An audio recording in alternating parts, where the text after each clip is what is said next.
Hello and welcome to the second episode in my new series where we are together creating a forever save file for our Sims. One which we will never get bored of, one which will have all our favorite builds and our favorite Sims, one where hopefully there will be no weird townies running around and not always the same old families that appear in every save file. Last time, in fact, we deleted practically all the townies that come with the game. But today, before going back to how we're going to create townies, today is going to be about the buildings, because I find that that is one major thing that will make me love or hate a save file.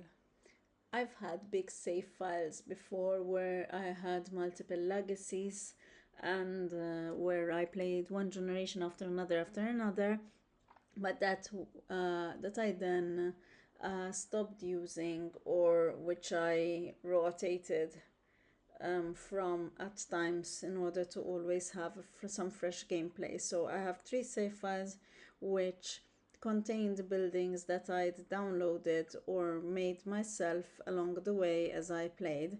And whenever I'm playing one save file and not another, I sometimes come across like, okay, where's that wedding chapel? I really want it right now, but it's in the other save. So I went to list all the lots that I simply don't want to be without in my forever save.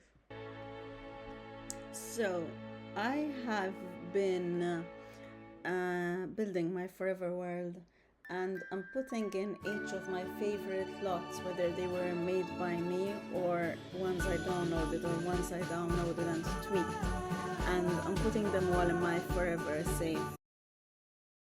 Heart's content is actually, I had downloaded this pretty lot from the gallery which was like of this house built on a lake, but I didn't like the house. However, I liked the idea of the lake, so I'd bulldoze the house, kept the lake shape because I would not be able to create that myself, and I built my own tiny house on it, and I really love it.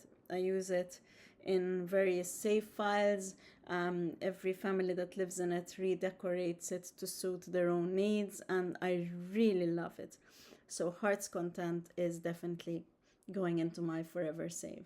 Unfortunately, I could not remember who originally uploaded the lot to the gallery, so if you know, please comment below so that he or she can be attributed properly. My own version is not on the gallery since I know I started with a lot that someone else had created before me. One house that I did create myself from scratch and which is therefore on the gallery is the Old Majestic, one of my favorite houses that I've ever built, one of my favorite buildings that I've ever built in The Sims ever, be it Sims 1, 2, 3, or 4. It was something new I was trying out. I tried to make an old house with a slightly unnerving vibe, though it's not exactly a spooky house, but well, sort of. It's priced a little high to be a starter house, and it doesn't even really have any bedrooms. You have to sleep in the attic, but it's made for some good gameplay, and I'm sure that some of you simmers who are even more creative than I am might find use for it. So here it is. You can download it and enjoy it. In addition to placing all my favorite lots, I also went round each world checking each existing lot and deciding whether to keep, else bulldoze.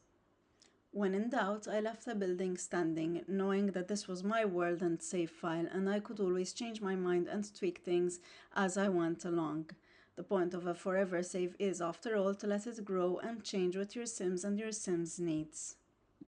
I did keep the vast majority of the non-residential lots in each world, simply because I many times when I download lots, they turn out to have problems functioning. So I will be changing those slowly as I go during the gameplay, as I come across better options.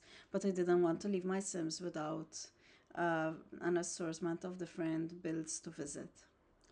In the case where there was a particular lot I wanted to add to my world, there were times where I bulldozed existing lots because I wanted it to be in that particular area, or because of the size, or even at times because I didn't want to add more built up areas than there already were, so that my Sims could have more empty plots to build on. I also checked each lot trait, added where there weren't any, changed if I preferred something else, and added the simple living trait to each and every residential lot because that's the way I play it.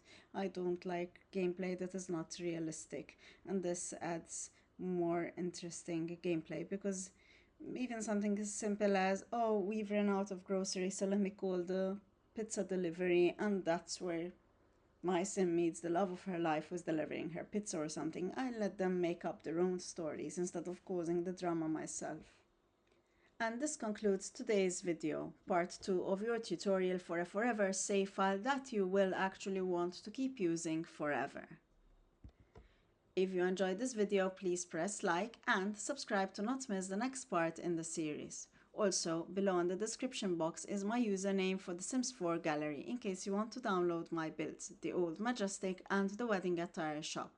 Thank you for watching and see you in the next one.